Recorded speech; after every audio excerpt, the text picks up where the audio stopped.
Bueno, ya estamos de vuelta acá en Influyentes con nuestra siguiente invitada, Natalia González, presidenta de la Comisión para la Transparencia. Muy bienvenida al programa. Muchas gracias, Paula. Un gusto de saludar. Bueno, Consejo para la Transparencia, me corrijo inmediatamente. La verdad es que la transparencia y el combate a la corrupción han sido un foco muy importante de debate esta semana, justamente porque la presentación de la Contralora Dorothy Pérez en ENADE fue lo más comentado y fue ovacionada con su presentación, por un lado, de todo el trabajo que ha hecho en la Contraloría, pero también por relevar el rol que tiene el conocer la información, ¿no? Acceder a bases de datos y usar la tecnología de una manera ingeniosa, podríamos decir, innovadora, que no se había hecho antes, para justamente evitar estos espacios de opacidad y, por otro lado, disuadir, ¿no? En el caso de ella, por supuesto, funcionarios públicos que han tomado licencias fraudulentas, que se han ido de viaje, pero un montón de otras áreas donde también va a seguir fiscalizando. En lo que decía Dorothy Pérez, Natalia, te quiero partir preguntando, ella decía, es importante que haya más coordinación en el Estado, por un lado, y más presupuesto para la Contraloría, que mostraba ella en su gráfico, ¿no? Que, digamos, la cantidad de funciones aumentan, pero no los recursos. Sí. A ver, Paula, yo creo que tú estás tocando un tema central. Yo estuve hoy día en ENADE, vi a la Contralora en directo. A mí me parece que la labor que está ejerciendo en la Contraloría es clave. ¿Y por qué digo clave? Porque nuestro diseño institucional supone pesos y contrapesos al poder y da atribuciones y facultades a distintos organismos. En el caso de la Contraloría, ella hoy día listó, ¿no es cierto?, la cantidad de atribuciones, todas las cosas que tiene que hacer, no solamente fiscalizar, dictar dictámenes, tomar razón. Bueno, porque justamente es un órgano de control. Y en ese ecosistema de control participamos varias agencias. El Consejo para la Transparencia, que está encargado, ¿no es cierto?, de ver que efectivamente los órganos de la administración del Estado, tanto central como descentralizada, pongan a disposición de la ciudadanía información que es muy relevante para poder analizar, escrutar la gestión pública. El Ministerio Público también cumple un rol dentro de este ecosistema, porque una vez que se destapan o que se sabe información que podría dar lugar a una denuncia penal, bueno, el Ministerio Público entra en acción. Claro, por supuesto tiene que actuar. Correcto y concreta. El Poder Judicial cumple una labor fundamental. Entonces, lo que Dorothy Pérez está transmitiendo es los organismos que tienen facultades fiscalizadoras, nuestro primer deber es ejercerlas. Esas facultades no fueron entregadas de adorno por el legislador, no están ahí de manera decorativa, sino que están justamente para ejercer esta función de pesos y contrapesos. Y por Dios que ha sido importante, porque hoy día sabemos el caso de licencias médicas, pero la Contralora hoy día mostró una serie de otras fiscalizaciones que está haciendo, por ejemplo, con cumplimiento de licencias de conducir, a ver si se la están otorgando o no a personas que deben las pensiones de alimentos, que por ley no debieran otorgárselas. Funcionarios de hecho, que encontró, están... perdón Natalia, varios municipios donde se habían otorgado y que además eran familiares de personas de ahí, o sea, ¿no? Hay una doble infracción, ¿no es cierto? Una infracción a la ley directamente, que lo que buscó esa ley es hacerle la vida un poco más difícil a los deudores de pensiones de alimentos, pero al mismo tiempo también el conflicto de interés, es decir, usar mis redes, usar mis influencias para obtener algo que no debería obtener, ¿verdad?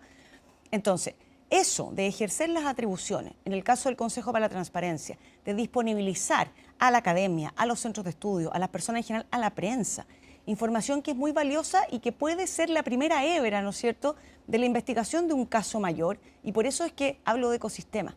Nosotros actuamos muy coordinados. Cuando nosotros hacemos una fiscalización, cualquiera de ellas sea, y detectamos posibles incumplimientos ya no a la ley de transparencia, que es nuestro ámbito, pero al estatuto administrativo, por ejemplo, a la Ley de Bases Generales de Administración del Estado, bueno, nosotros derivamos los antecedentes a la Contraloría. Si detectamos eventuales infracciones penales, derivamos los antecedentes al Ministerio Público. Y cada pieza de este engranaje cumple un rol muy relevante y, por lo tanto, cuando alguna de estas agencias se duerme en los laureles, no ejerce estas facultades, estamos dejando una pieza suelta en el Estado que al final del día administra recursos que son de todos los chilenos. Natalia, y la pregunta que se hacen muchas personas es, digo, más allá de las capacidades que evidentemente tiene Dorothy Pérez y de su profesionalismo y su impronta, ¿por qué esto no se hacía antes en la Contraloría? ¿No? Que es como la pregunta, en general en Chile tendemos a pensar que para poder mejorar la realidad de una institución hay que hacer cambios, a veces cambios legales, a veces cambios organizacionales, pero la verdad es que ella con la misma Contraloría y las mismas atribuciones ha logrado esto. ¿Qué faltaba en los anteriores Contralores?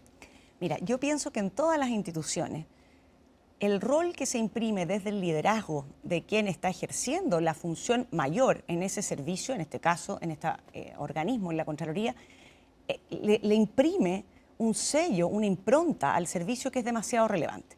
Han habido contralores en el pasado, por ejemplo, que han tenido más bien una debilidad por la parte de los dictámenes, de la interpretación, del derecho, que es razonable, pero sin descuidar la función contralora, que es la función más importante.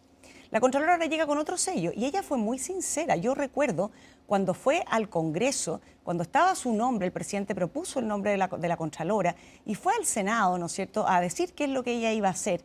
Yo recuerdo con mucha claridad que ella dijo esto. Ella dijo, yo voy a tener un foco muy importante en el control, en la fiscalización, porque efectivamente hay herramientas disponibles, hay bases de datos que se pueden cruzar. Hay tecnología hoy día que te permite hacer esos cruces con mayor sentido de oportunidad. Hay convenios que se pueden hacer entre las organizaciones para compartirse la información. Bueno, existiendo hoy día toda esa disponibilidad de antecedentes, usémosla para los fines que son propios de cada organismo. Y yo creo que ya llegó con esa impronta, la está implementando bien. Ha anunciado además que es una impronta que es para de aquí a los 8 años en que ella tiene la duración de su cargo.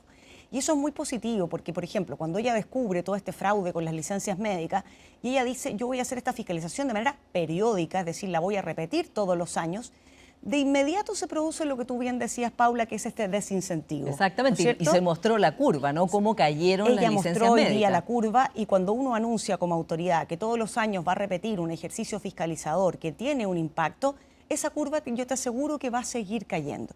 Pero aquí las agencias cumplimos un rol, pero a veces los legisladores tienen que recoger el guante a partir de los descubrimientos, de los hallazgos, ¿no es cierto?, que estas agencias descubren. Entonces, por ejemplo, en licencias médicas está muy bien fiscalizar, porque se financia con las cotizaciones de todos los chilenos. Y no es menor, hay un porcentaje más muy relevante de los recursos que tiene FONASA que se destinan a financiar licencias médicas.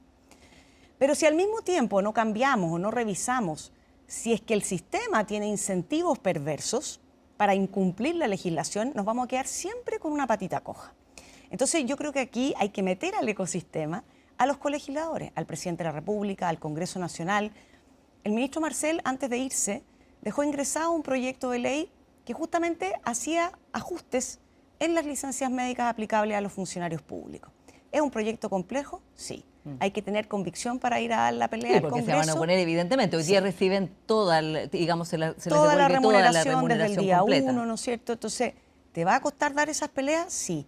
Pero yo siempre he dicho, los cargos en el sector público son un honor, pero también tienen detrás una tremenda responsabilidad y un tremendo deber.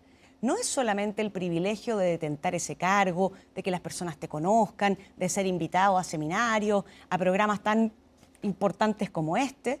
No es solo eso, es ocupar estas plataformas. Y yo por eso te agradezco enormemente la invitación para hacer un llamado a quienes son los otros partícipes de este ecosistema.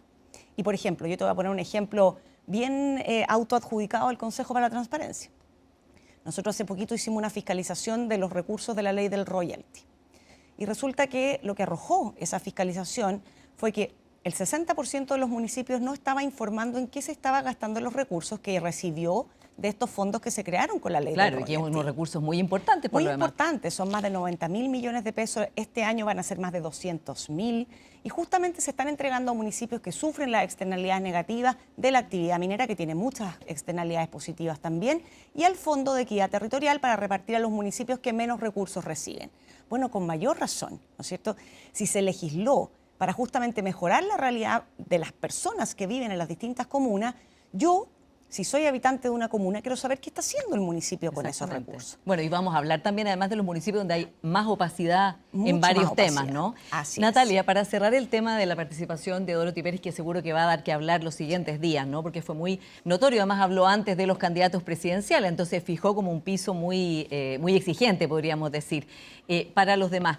¿Tú ves en ella una proyección futura, que fue lo que se comentaba en los pasillos de NADE, ¿no? Que era como Dorothy 2030, ¿no? Como para la siguiente elección presidencial? ¿Ves que alguien desde el rol de combate de la corrupción, de transparencia, de controlar, puede surgir, estamos viendo como un liderazgo que podría tener un alcance nacional de ese tipo? A ver, yo creo que la Contralora hoy día está muy abocada a su rol de Contralora General de la República. Y de hecho en todas sus intervenciones, que son bastante pocas porque ella no da entrevistas como comentábamos hace un rato, a mí me parece que ella pone el foco donde lo tiene que poner hoy. Pero sin duda alguna, quien la vio hoy día y la ha visto en otros seminarios, hay ahí una profesional de primer nivel. una persona que además tiene mucha facilidad para comunicar lo que está haciendo y lo hace de una manera muy simple y sencilla cuando son procedimientos bastante complejos.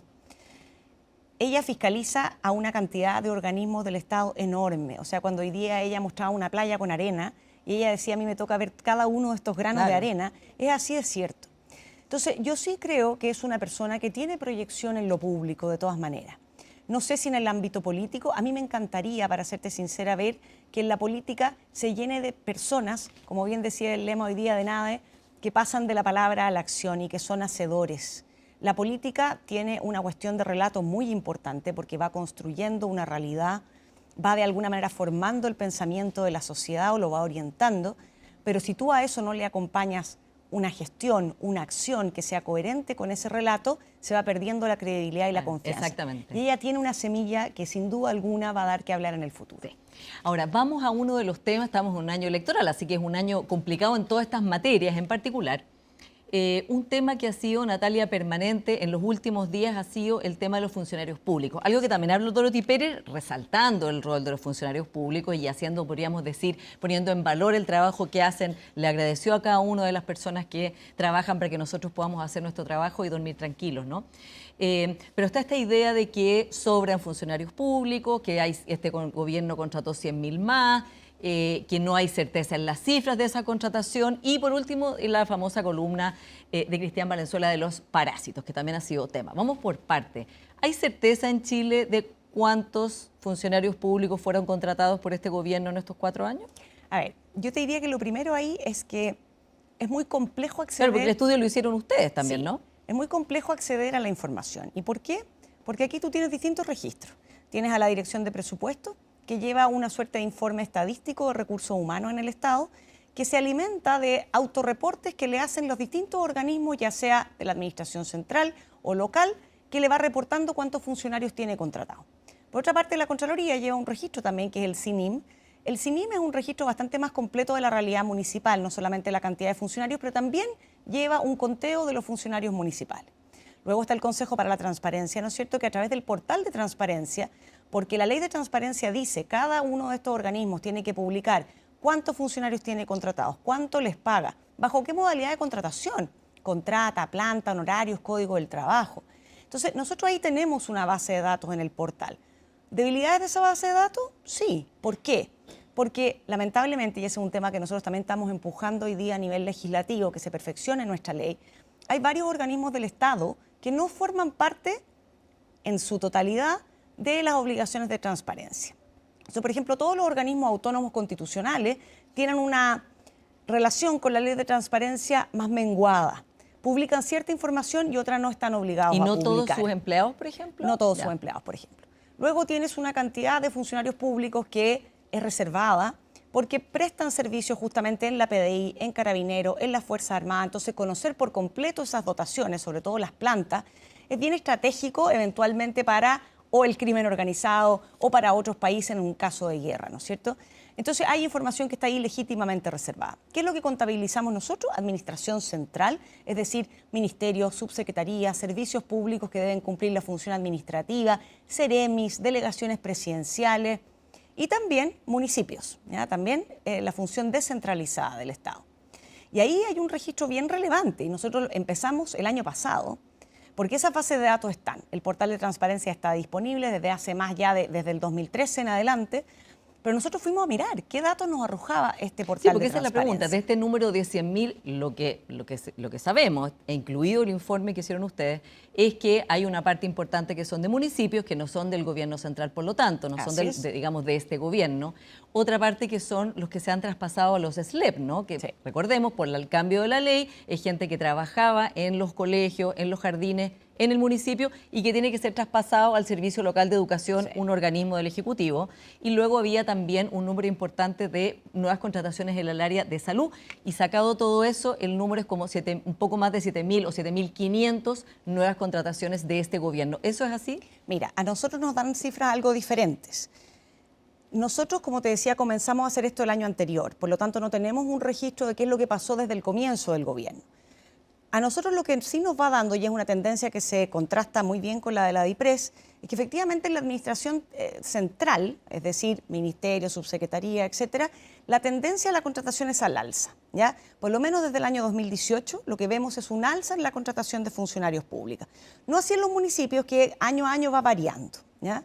Lo otro que vemos es que si tú comparas las dos entidades, central y descentralizada, la administración central representa una proporción bastante más relevante de función pública que la municipal, ¿ya? Estamos hablando del orden de un 47-53% en que la administración central se lleva la gran mayoría de los funcionarios públicos. Y este año lo que observamos es que el aumento de funcionarios públicos se concentra en la administración central. Más de 9.500 funcionarios, si comparamos 2023 con 2024, nos arroja que son de la administración central, y el cambio en los municipios decrecen la cantidad de funcionarios públicos en total, en promedio, ¿ya? Ahora, si ponemos una lupa y decimos, ¿dónde es que se produce este aumento? Lo podemos ver en distintas aristas. Por sectores, efectivamente tú tienes razón. Salud, educación, concentran buena parte de ese incremento de funcionarios públicos. Pero claro. también... Y que eso, digamos, en el caso de educación, Natalia, es un aumento que no se tiene que ser, porque la ley establece que correcto, tienen que ser traspasen los que servicios, se traspasen, ¿no es cierto? ¿no? Entonces los municipios han traspasado personal hacia los servicios locales de educación. Pero también hay fundaciones dentro de la administración central que concentran porcentajes muy relevantes de funcionarios públicos contratados. Y ahí está, por ejemplo, Junji e Integra, ¿ya? Y ahí es donde nosotros ponemos a disposición esta información y luego otras entidades hacen los cruces, ¿ya? Por ejemplo, Junji e Integra están dentro de los líderes de la administración central en contratación de personas. Lo que uno tiene que preguntarse a continuación es, bueno, ¿esta contratación de personas responde a lo que dice la Constitución y que hoy día decía la Contralora, a brindar una mejor calidad del servicio? ¿Se orienta hacia el bien común? Y ahí, lamentablemente, es medio discutible eso, porque la misma Contraloría, hace unos meses atrás, nos informó que son las mismas entidades que agrupan la mayor cantidad de licencias médicas con viajes al extranjero.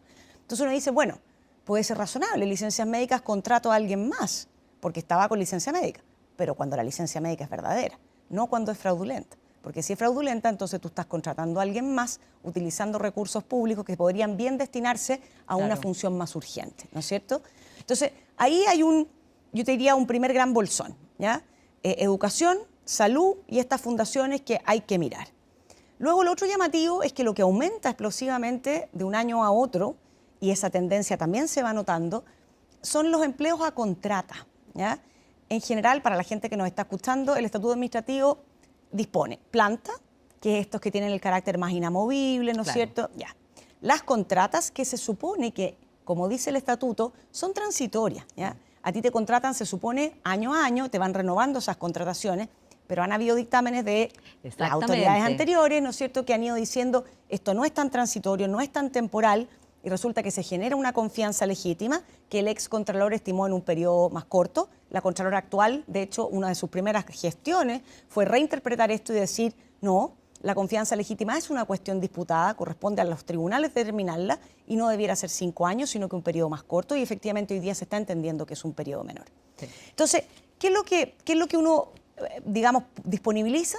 Son datos y uno dice, ¿se está cumpliendo o no con la ley? Hoy día tenemos un estatuto administrativo que dice que el porcentaje de personas contratadas a contrata en el Estado no puede superar en una cantidad equivalente al 20% de la planta. Eso dice el estatuto administrativo. Pero en este país parece que somos buenos para hacerle el quite al cumplimiento normativo. Entonces, como eso no ha sido posible de cumplir, año a año en la ley de presupuesto esa restricción se levanta, ¿ya? Pero entonces, ¿por qué no sinceramos el debate? Claro. ¿Por qué no sinceramos, Natalia, que el estatuto administrativo no está actualizado, no es moderno, estas 4 figuras de contratación, ¿de qué estamos hablando? Sí. Y que además pasa, perdón Natalia, que de gobierno a gobierno, como no pueden cambiar a muchas personas que a lo mejor quisieran cambiar, ¿no?, tienen que traer a gente de su confianza y la tienen a contrata. Pero entiendo perfectamente el punto, pero ¿cuál es el número, cuál es el rango? Porque entre 100.000 y 7.500 hay mucha diferencia. Sí, esa cifra, los 100.000 es una cifra que entiendo sale de un estudio que hizo el Centro de Estudios Horizontal. 7.000 es la cifra que ha dicho la DIPRES, la Dirección de Presupuestos. A nosotros, al menos, en un año, de un año a otro, comparando septiembre de 2023 con septiembre de 2024, nos da un aumento en la Administración Central de cerca de 9.500 funcionarios adicionales. ¿Ya? Ese sería el número con el que están. En un año. Ya. ¿Ya? Y Natalia, el tema, digamos, más allá del número, que es importante aclararlo, porque no tener certeza en los números pone en riesgo todo el sistema que tenemos, ¿no? O sea, hay que creer que los números que tienen ustedes